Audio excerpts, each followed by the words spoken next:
Kegiatan usaha peternakan sapi perah di pedesaan sangat berpengaruh terhadap peningkatan perekonomian di masyarakat. Desa Balewangi, Kecamatan Cisurupan, banyak dari warganya yang memilih usaha beternak sapi perah. Salah satunya warga Kampung Bojong RT 4 RW 5, Data Hidayat, telah beberapa tahun menjalankan usaha peternakan sapi perah.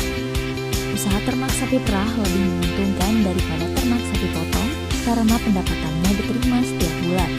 Karena itulah banyak warga di desa ini, termasuk Data Hidayat, lebih memilih beternak jenis sapi perah.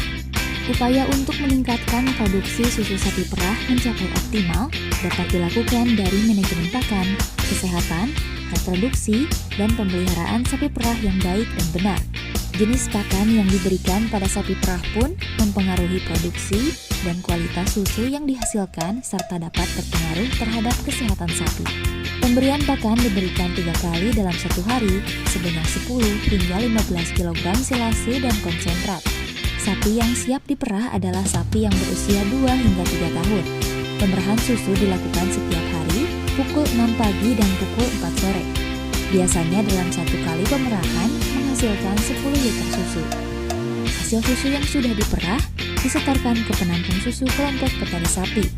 Demikian tim liputan Desa Balewangi melaporkan.